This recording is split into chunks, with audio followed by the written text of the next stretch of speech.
El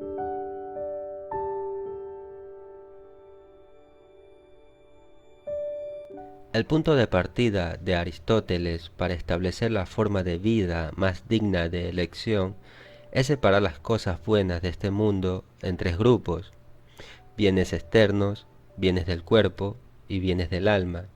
Los bienes del cuerpo son la salud, los sentidos, el placer sexual. Los bienes del alma son nuestras cualidades intelectuales y morales, como la sabiduría y la virtud. Y los bienes externos son la riqueza, reputación, el poder y la propiedad. Y para Aristóteles, una vida llena de felicidad la logran aquellos que están excepcionalmente bien equipados con las cualidades intelectuales y morales, con un buen carácter e intelecto, y tener una cantidad moderada de posesiones externas. Y según Aristóteles, son más felices que aquellos que tienen más bienes de los que necesitan.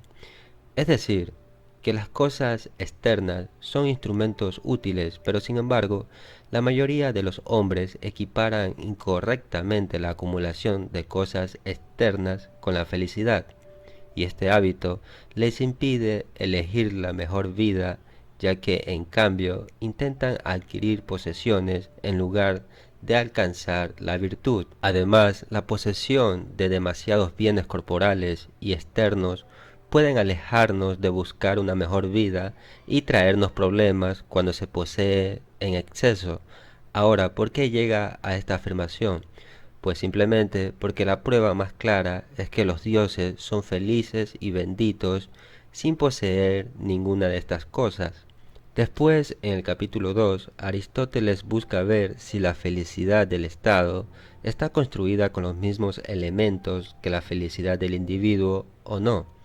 Todos están de acuerdo en que estos elementos son idénticos. Si se hace consistir la felicidad del individuo en la riqueza, no se vacilará en declarar que el Estado es completamente dichoso tan pronto como es rico. Entonces, si son lo mismo, la pregunta es: ¿debe preferir el individuo la vida política, la participación en los negocios del Estado, o vivir completamente extraño a ella? Y según Aristóteles, el estado más perfecto será aquel en donde cada ciudadano pueda practicar mejor su virtud y pueda asegurar su felicidad. Los hombres más virtuosos, según Aristóteles, han sido políticos o filósofos, por lo que la vida política debería ser algo importante, pero que generalmente se confunde con el poder por todos los medios, y nos da ejemplos de muchos pueblos que se dedicaban a la guerra, por ejemplo Lacedemonia y Creta, que consideraban la agresión como algo normal y un medio para conquistar los pueblos. Aquí notamos que Aristóteles hace referencia a una variedad de regímenes militaristas, cuyo ejemplo apunta a la corrupción de la virtud en nombre del bien público, y también critica a los políticos que responden a una virtud politizada, que pronto se convierte en un medio para dominar a los demás. Así que para Aristóteles, el Estado podría ser dichoso por sí mismo únicamente teniendo buenas leyes, ya que la Constitución no aspiraría ni a guerras ni a conquistas. Hay que aclarar que Aristóteles no se opone a la guerra, pero dice que no es el propósito más elevado de las personas. Por lo tanto, las instituciones guerreras no deben ser el fin supremo del Estado, sino tan solo un medio para que aquel se realice, ya que el verdadero legislador deberá proponerse tan solo procurar a toda la ciudad la parte de virtud y bienestar que les pueda pertenecer, modificando según los casos el sistema y las exigencias de sus leyes. Y si el Estado tiene otros vecinos, el legislador debe prever las relaciones que convenga mantener y los deberes que deba cumplir respecto de ellos. La vida mejor y más digna tanto para los individuos como para las ciudades es entonces una vida de virtud posibilitada por los recursos adecuados. Este es el camino hacia la felicidad personal y cívica. Ahora, en el capítulo 3, Aristóteles debe examinar si todas las actividades políticas corrompen. Si la actividad política corrompe inequívocamente a los virtuosos son incapaces de seguir siéndolo a menos que se desvinculen de toda actividad que involucre a otros seres humanos.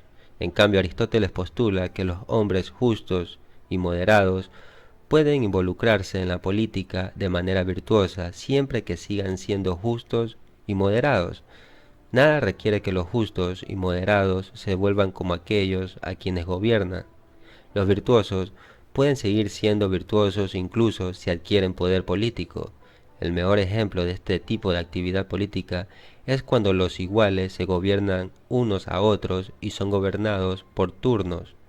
Para relacionar esto con Platón, podríamos decir, una vez que hayas escapado de la cueva, es realmente mejor volver a entrar y tratar de sacar a tus compañeros encadenados de la oscuridad. ¿Y cuál es la oscuridad? Bueno, para mí es la política que está corrompida, porque la vida del estadista ciertamente está plagada de peligros, y el principal peligro de la vida política es la tentación de apartarse del verdadero gobierno y volver al dominio. Esta es una gran tentación porque nuestros impulsos adquisitivos a menudo nos llevan a tratar de dominar más y más recursos. El impulso adquisitivo se convierte en el impulso de dominar, por lo que incluso un gobernante aparentemente virtuoso puede recurrir al dominio o al despotismo. Entonces, la búsqueda de la felicidad podría llevarse a cabo con mayor seguridad fuera de las exigencias de la vida política, pero eso no significa que deba perseguirse con una vida ociosa y perezosa, porque la felicidad es acción y muchas cosas nobles llegan a su fin en las acciones de aquellos que son justos y moderados. Pero resulta que la acción no solo tiene lugar en la asamblea, en el tribunal o en el campo de batalla. Pensar también puede ser un tipo de acción, de hecho podría ser el tipo de acción más real que podamos hacer. Es en el pensamiento como acción interna donde es más probable encontrar la vida feliz en la acción, y liberarse de la tentación de dominar es donde el filósofo podría tener la mejor oportunidad de acercarse al tipo de vida divina que sería la contemplación. Recuerde aquí que la concepción de Dios de Aristóteles tiene que ver con pensar sobre el pensamiento, contemplación y autorreflexión. Ya en el capítulo 4, Aristóteles cambia su atención para considerar los aspectos prácticos del estado ideal. Así que Aristóteles muestra qué se necesita para producir el mejor régimen y nos dice que primero son los seres humanos y segundo el territorio, ya que los seres humanos deben tener un lugar donde vivir y algo para vivir, y ambos deben existir en la cantidad correcta. Aquí notamos que la primera preocupación de Aristóteles es la población.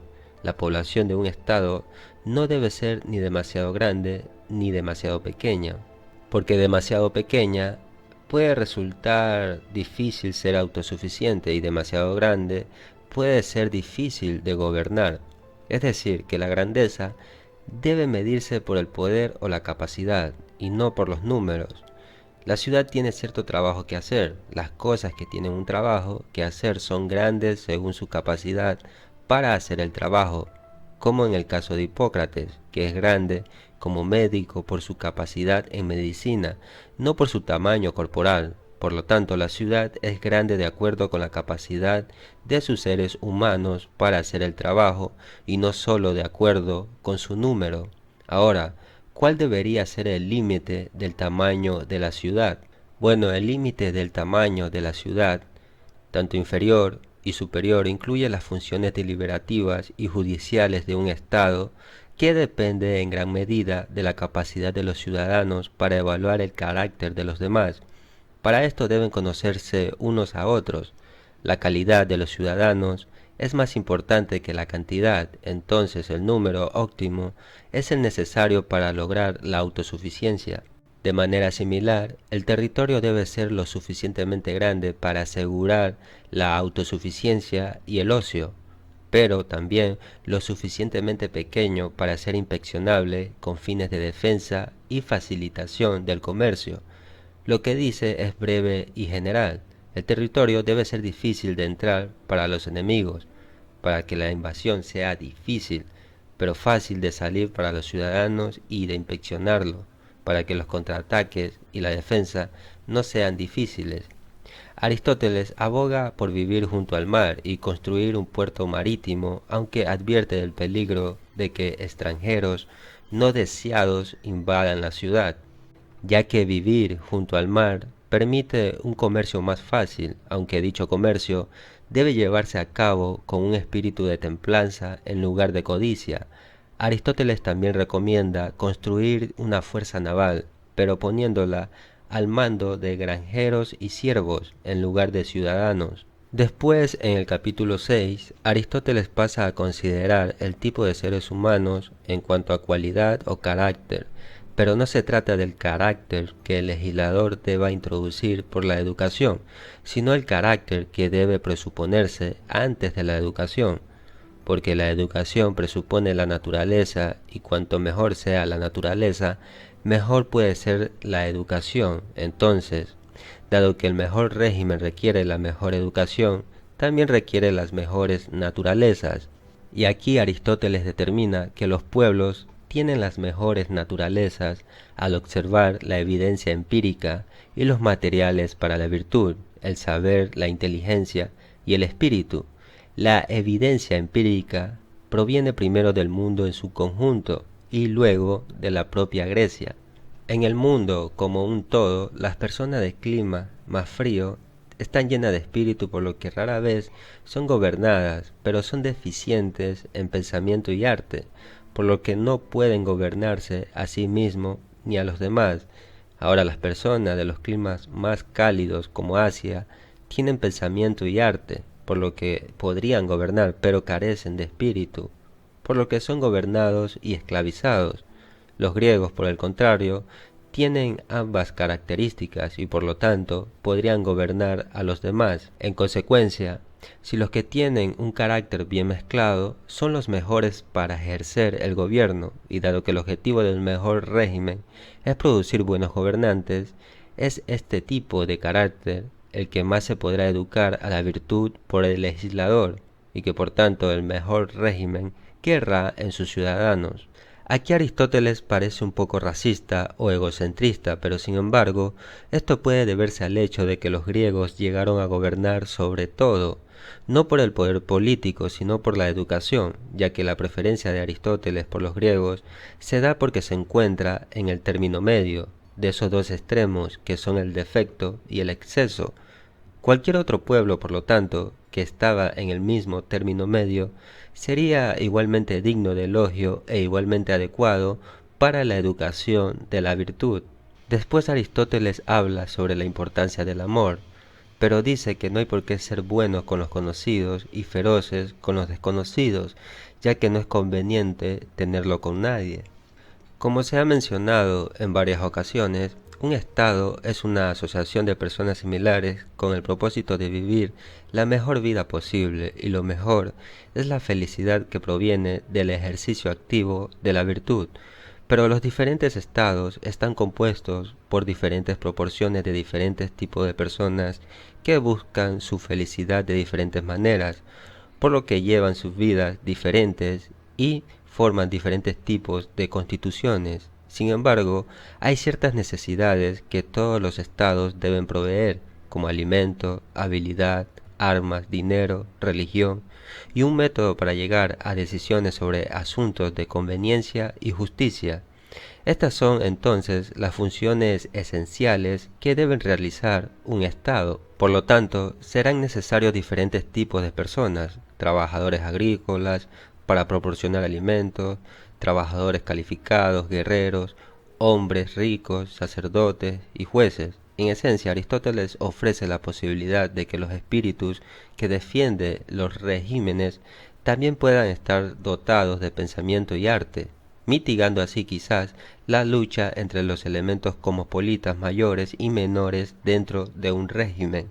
Ahora, ¿cómo repartir las funciones?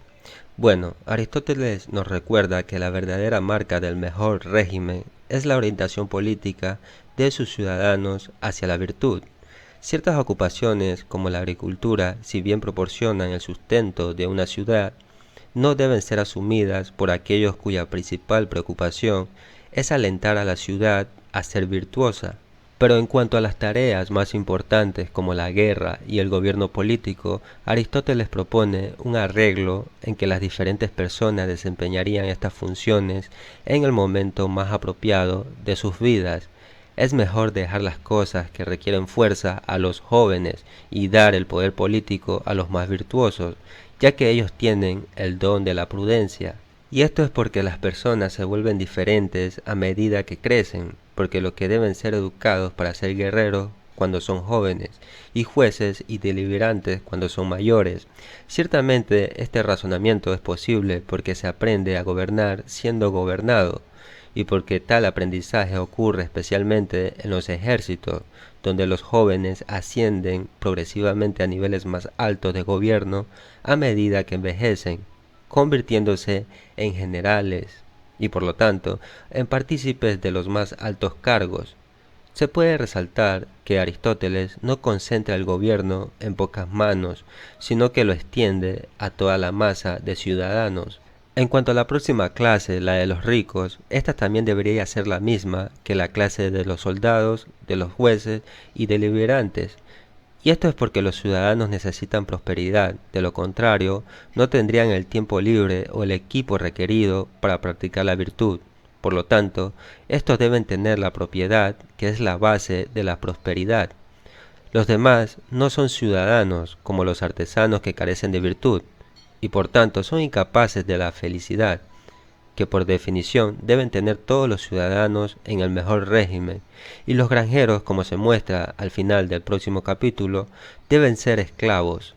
Ahora la única clase que queda es la de los sacerdotes, y estos también deben ser ciudadanos. Pero como los ciudadanos han sido repartidos entre la clase armada y deliberante, conviene a los viejos dar servicio a los dioses y descansar en su compañía. Así Aristóteles hace arreglos para que los viejos se retiren del gobierno sin dejar de darles algo importante que hacer por la ciudad.